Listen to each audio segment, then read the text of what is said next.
Tonight on Let It Rip, Senator Debbie Stabenow announcing the end of an era after nearly 5 decades in politics, saying it's time to pass the torch. It's important to give people who would be interested the opportunity to plan. Running for the United States Senate is a lot of work. 22 of those years in the Senate, blazing a trail as the first woman to hold a Michigan Senate seat. So who's up for the job?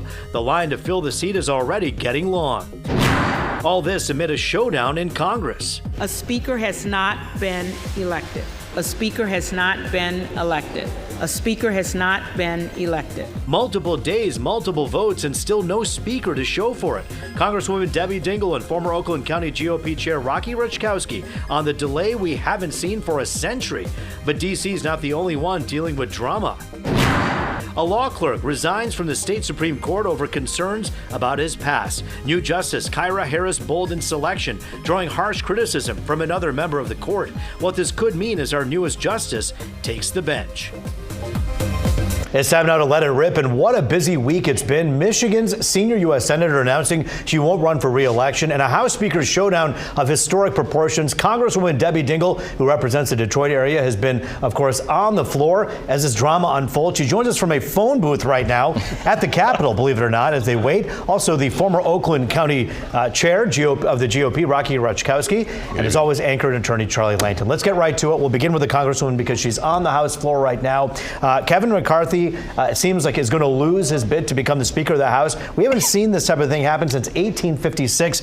Debbie Dingell joins us from that phone booth with her iPhone earpiece ready to go. Listen, this is how raw TV goes here, but talk about what the mood is on the floor and what is going on for those here in Metro Detroit who don't understand this. So we are in the midst or about to complete the 11th vote on who should be Speaker. And I think the vote count has not changed. Hakeem Jeffries has won every vote count at 212. The Speaker, or Kevin McCarthy, has gotten either 201 or 200 votes. And there are 21 members that will not vote for Kevin McCarthy. Let's talk for a moment as we take a look at this video, though, Congresswoman Dingell. This right now, a lot of people, it depends on who you talk to. They say this is democracy in action. Others say this is just pure political theater and chaos. Which one is it to you? Well, what I fear is that not only are Americans watching this, but other countries in the world are watching this. And I do think it looks like sheer chaos right now. So I would say to you, Democrats are here, ready to work, united. And as you look at Matt Gaetz yelling at people, he does not want us to adjourn ever.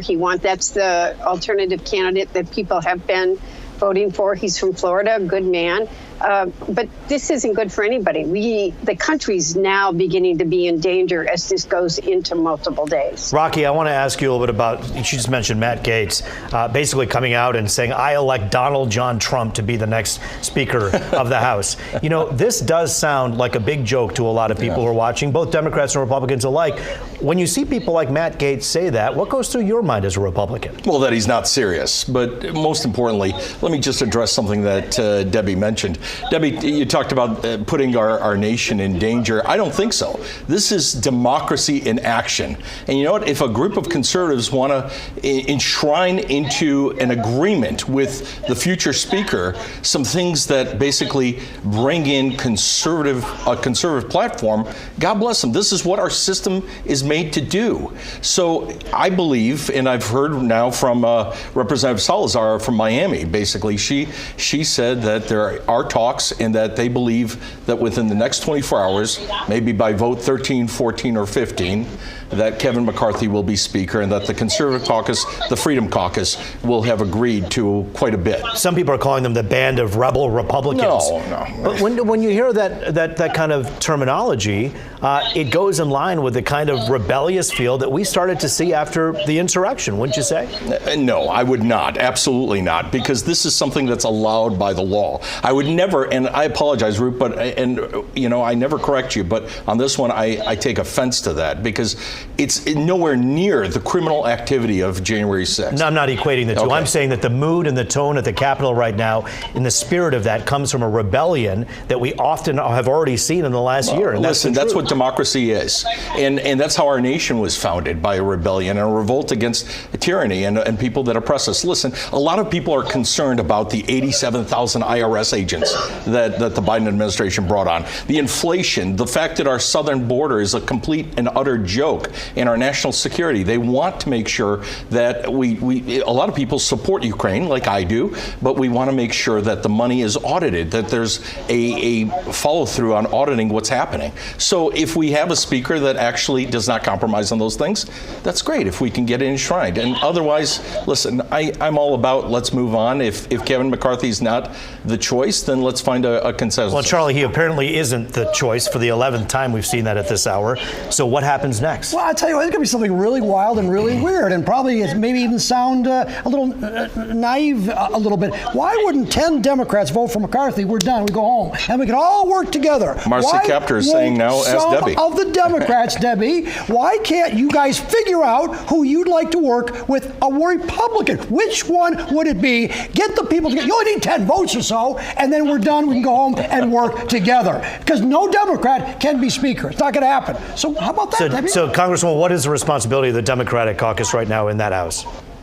Well, right at the moment, we are united.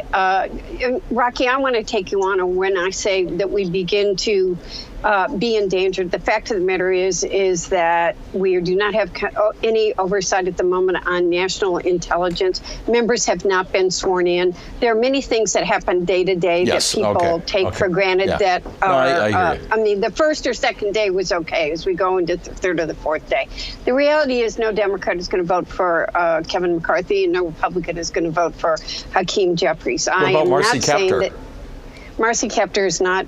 She has gone on to say that her comments were taken out of context. She wants to work in unity like I do. I do believe that if you began to see alternative candidates, maybe somebody from the outside offered, which might happen over the weekend, that you might see Democrats and Republicans work together. Yeah, but Debbie, Maria Salazar is saying that within 24 hours, the Congresswoman from Miami, a Republican, she's saying within 24 hours they will have an agreement on a lot of conservative concessions from Kevin McCarthy. We'll watch this one unfold, and as we do, of course, the big talk on the Capitol and here in Michigan as well has everything to do with, of course, Senator Stabenow saying she wants to step down. She's going to step down. And so now the search continues for the person who will fill that position. Congresswoman, some people have actually put your name into the hat, saying you're the most recognizable, one of the most accepted from both sides of the aisle politicians from this state. Why shouldn't you run for Senate? Well, first of all, I was stunned when the senator made the announcement today. I think we need to thank her for her years of service and celebrate her today. And today was about her. I believe that we need to get data. We need to determine who the strongest candidate is. I do not want to see the kind of I can't use the word I would like to use that we see sometimes among the Republican Party. And I think that all of us will work together to determine who would be the strongest candidate. Not saying we'll avoid a primary. What if they determine that it's you, Congresswoman? What if they determine it's you? Because you're a heavyweight in the political world on both ends. What if they say it's you? Would you consider, in the political world. Would you consider that? Would you consider that? You never say never. I have told people I would not say no today, but I would really want the data to come in here. And I like the job that I have now, but I care deeply about my state, and let's see where this all goes. So, Rocky, it's a possibility that a lot of the names that are out there, let's talk about some of the Republican names that are out there right now, candidates. We're talking about, Tudor Dixon. Today, we had a source that indicated that she's not ruling it out. We understand there are other Republicans as well that are interested in it. On the Democratic side, Pete Buttigieg moved to Michigan. Buttigieg has said no. Yeah, he just said that. I understand he said no, but listen, there's two. A lot of people say Gretchen no. Whitmer said no. I understand that. So but you know Rocky. what? But, I said no. But hey, no one here is new to politics. If you wait 2 years, you're not telling me that the tide doesn't change. Things, the way people move matter. You're right. Mayor Duggan, another person who said no. Yeah. Who would be someone who you'd like to see in that position? Well, obviously a Republican. Oh, I understand that. If I can say that. Who amongst the Republicans? Candace Miller? You've got Candace Miller, but you've also got Lisa McClain out of the 9th Congressional District. You've got John James in the 10th Congressional District. Although these are congresspeople that would be leaving their districts to move on to fight for the U.S. Senate seat. John James hasn't even entered his first term as a congressman. Well, he hasn't been inducted yet either because they don't have a speaker yet, but that's okay.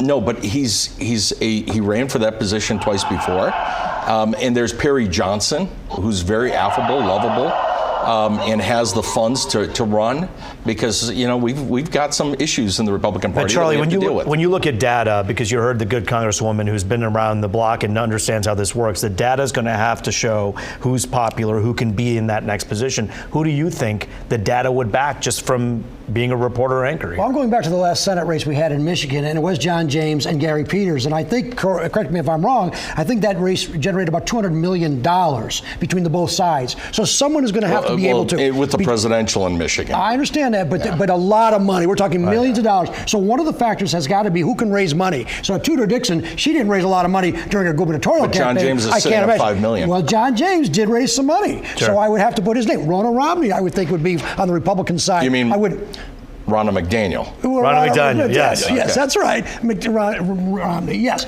I would think that she would be able, she'd be a candidate. What about Representative Fred Upton? Maybe, I think Fred, and Debbie could answer this one, because but, Debbie's good friends with Fred, and I've been friends with Fred, but I got to tell you, I don't see Fred running for Senate, Debbie, on the Republican side. I think there are a lot of other names. Fred is one, Peter Myers is one, Ronna is one. Let's just all see. But I think on the Democratic side, we will work hard to try to find the strongest candidate. And I do think that at times on the Republican side, you don't have an ability for everybody to say, let's not kill each other. Primaries are important. They're democracy at work. I care very much about the seat, and everybody needs to understand this will be one of the most. But it is going to cause some infighting. There's no doubt there's going to be some infighting for sure. But here's the difference. I've heard Debbie talk about the Republicans fighting a lot and even fighting for the speakership race. But I got to tell you, that's the big difference. The Republicans actually are a big tent. We have multiple opinions and multiple people. When you have multiple and that diversity, you have the diversity come out and people argue. We don't fall in line like lemmings, like Democrats do in many ways. I don't think. And I'm not saying that Democrat voters do, but I'm saying that a lot of electeds, I will look at Debbie's face, wow, I think I struck a tone there, but a lot of Democrats are told by their leaders how they're going to vote. Not in this race, though. A primary is going to be a primary is a primary. You're right. And it's going to be very, very bitter. It's open season, and it's going to be open season. Listen, this is, yes. Alyssa Slotkin is another Democrat that I've heard now, right? Absolutely. Alyssa is very interested in it. I just want to say, Rocky, that nobody can say that my party is not diverse, with a lot of different opinions, and we have many intense discussions, and you have seen them. So to not say that we don't have a diverse, intense, conservative to progressive side of our party, Alyssa to Rashida, is an interesting program. I agree that they're diverse. I want to ask you this, though, because at the root of all of this is why? Why did Senator Stabenow decide to step down? We actually caught wind, but only about a month ago, that this could be happening while she was still raising money for the next campaign. Yet then all of a sudden, the news breaks today. What would you say is the reason? You know her well. What are some of the reasons? Passing on the torch alone, is that why? I quite frankly was stunned this morning. Charlie knows that because we talked. On that day, as you know, Roop, I think you were one of 10 different media people who called me about it. And I know that day that her intention was to run again, because I told her I was telling people. I know that her mother matters deeply to her. Her mother's 96. I don't know, but I wish her the best of luck, and today we celebrate her, and tomorrow we'll figure out who's running in both parties. If you decide to run, you talk to us first for the other two stations. You know that, right? Let it rip anyway. Congresswoman Dingell, it's good to see you. Get some extra Diet Cokes. It'll be a long night out there in Washington. Thank you, Debbie. Vote for Kevin McCarthy or one of the Republicans. Rocky, just throw us a vote. Don't hold your breath. Rocky Rechkowski, always good to see you. Thanks for joining us as well. Always a pleasure. Charlie and I are going to be back on the other side of this break. Our conversation about Senator Stabenow continues in a moment. We're also talking about a bit of a rough start for new state State Supreme Court Justice Kyra Harris Bolden as she takes the bench. Her pick for law clerk drawing major criticism from one of her fellow justices. We'll break this down. You're watching Let It Rip. Back now on Let It Rip, we are continuing our conversation about Senator Stabenow's retirement, specifically who could replace her. Plus, we'll touch on that drama at the state Supreme Court. With us now, Democratic insider and consultant Alexis Wiley and Detroit News editorial page assistant editor Caitlin Buss. It is good to see both of you. Thank you so much for joining us. And of course, our anchor attorney, Charlie Langton. Charlie, you talk to some people, and you always are talking to people in and around town. Where do you put your hand on the pulse with this one, with Senator Stabenow stepping down? Who are the main people you see stepping up? Oh, I think there's a lot. If we're going to talk about Republicans, talk about Democrats, I think there are going to be quite a few. I think, let's go to the Democrats first. Yep. I think despite Mike Duggan and Buttigieg and some others saying no, but our lieutenant governor, maybe our governor, I would say that there's some possibilities there. I think whoever is, that's Democrats. The Republicans, I think Ronna McDaniel. I think John James, you can't rule out. I think Upton, you can't. There's a whole bunch of people. I think the biggest thing is who can raise the most money. This is a big race. They'll be battling in the primaries, and I think that's a factor. You've got to be able to raise the money. $200 million or so, give or take, last time for the last Senate race. I think it's going to be another big one. Well, we know that Alyssa Slotkin can raise a lot of money. We know Governor Whitmer can raise a lot of money. Yep. Alexis Wiley, bring you into the fold here. You're an insider. You talk to people all the time. You put your hand on the pulse. Who are we talking about here? Who are we looking at? You know who I think is really an interesting candidate who I understand is really, really seriously considering this is Alyssa Slotkin. To me, she would be a perfect candidate for this. She is in a district where she has had to win over Trump voters, Republicans, and independents, and she's done it not once but twice. And when you look at her actual district, I think her district was where I think Republicans spent the most money in her district than they did anywhere else in the country, right? And she still won. I think that she is somebody to watch, and I think that she will come out and really be a strong candidate for this and could be really Democrats' best hope for keeping this seat. Caitlin Buss, we've heard the word Kevin Rinke thrown out there just today. Denials and appreciation for the mention by some, not a lot from him. Where do you put him on that list? Oh, I think he'll definitely try to do it. And as he's shown, he can bring a lot of money to the table himself. I think you're right that this will be about who can bring the most money. But I don't think Rinke is the most palpable candidate for Republicans. I think that's a know shot for him. Honestly. Who do you think is? Who won't be trying, right, to get it? I mean, all you have to look at is the Michigan Republican chair race to know that a lot of people are going to be trying to get in. In addition, all those Congress people. I think James has hinted that he's interested. He's not seated yet, but we'll see if he can perform for his district. I could see that happening, and he can raise money. Without performing for his district, and again, as you mentioned, he's a representative-elect right now, waiting for him to be elected formally. It's going to take someone who has a track record. And at this point, Charlie, on the Republican side, when you look at the list, Tudor Dixon's name has popped up a few times. Is that someone who you think could be kind of anointed or pushed up there?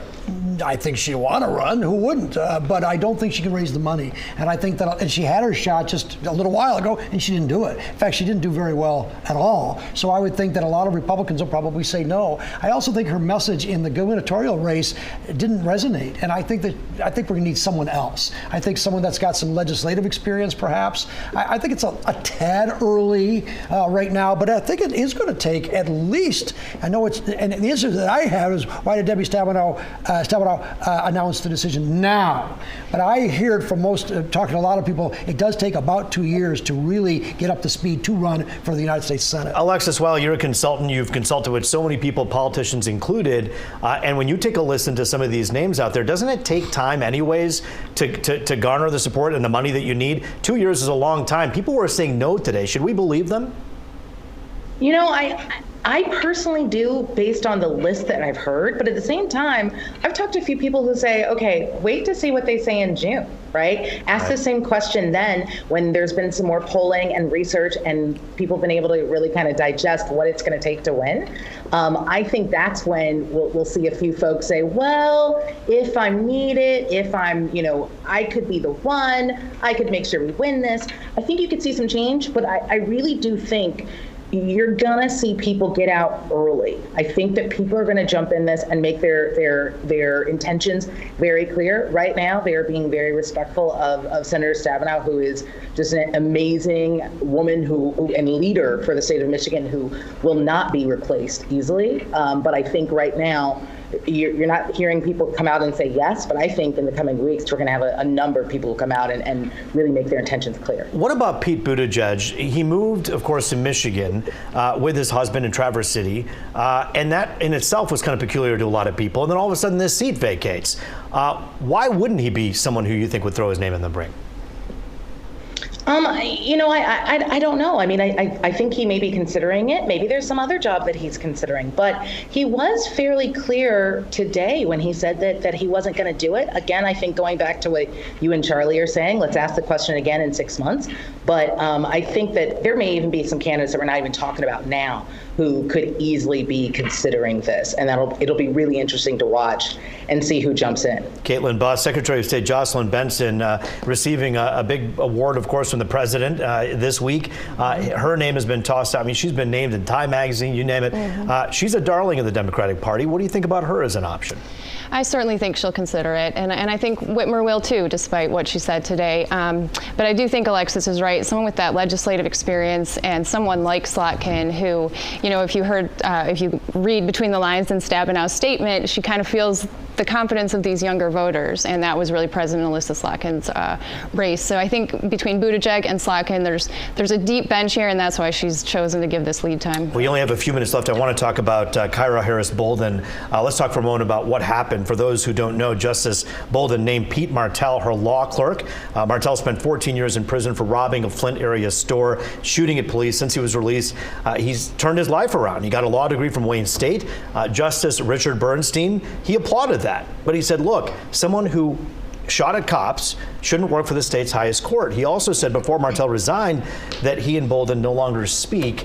Alexis, bring you into the fold here. Bad decision making, not enough consultants on this trip down this clerk's lane? I don't know. I feel like Justice Bolden has not gotten as much support as I would have hoped that she would have from people who, for me, I'm very proud of her and I'm excited for her, and I think she's going to really be an exceptional justice. And I've not heard why she made the decision to hire this clerk. I'm sure she had some great reasons for it. I think she moved quickly in correcting it when she saw that other people were offended by the hire. I think there's also a better way to handle this than having this be a public conversation. I think it's unfortunate that now there appears to be drama between justices, which I just think is so messy and just so not what people want to see.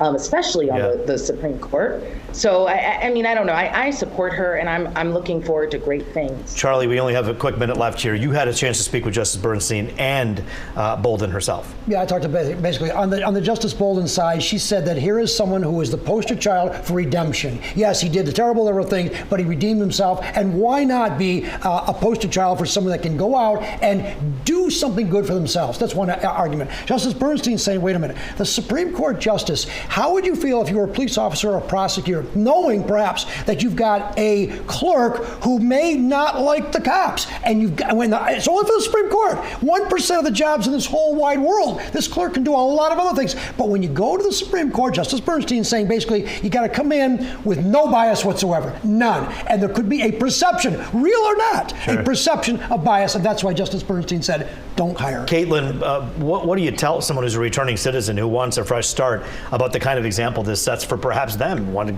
to go back out and get a job? Yeah, I'm sympathetic to both positions. I mean, former Chief Justice Bridget McCormick felt very strongly in this person's redemption and that he had done a great job in showing his commitment to the cause. At the same time, I think Bernstein is right that this is a hard thing, shooting police officers that will come before the court. This is business. The court is a very serious place, and I agree it shouldn't have been litigated out in public, but it is kind of a step above, and he can get other jobs and be an advocate or activist, but that's not what the court necessarily should be. Certainly Martell's name is out there, and he can certainly use this as an opportunity to continue to be an advocate for returning citizens. Caitlin, Charlie, Alexis, we're going to come back on the other side of the break with final thoughts. Senator Stabenow hanging up her hat after 5 decades of serving this nation, this state. Alexis Wiley, final thoughts. Well, first of all, I think we should make sure that we spend today really showing our gratitude to Senator Stabenow for what she's done for the state of Michigan and for our nation. And then very soon we're going to get a chance to hear who's going to throw in their hat in the ring to take on her job. That hat may be overflowing. Caitlin Boss, final thoughts. I agree. I mean, she's had a great career, and she's been a very important woman for Michigan. She was the first woman to be elected, for the Michigan Senate. It's time to honor what she's done, but I'm sure the bloodbath will start very soon. I was going to say, tomorrow doesn't come soon enough for a lot of people. Charlie? I moderated a debate when Debbie Stabenow was running for governor, was in the primary. She didn't win that race, but she went on to do a lot of great things. I think we should honor her today because, we'll be talking about this Senate race for a long time, probably a lot of shows on Let It Rip in the future. Don't forget the people who say no today may be saying yes tomorrow. That's the nature of politics and how things go. We'll be on it every step of the way. That does it for this edition of Let It Rip.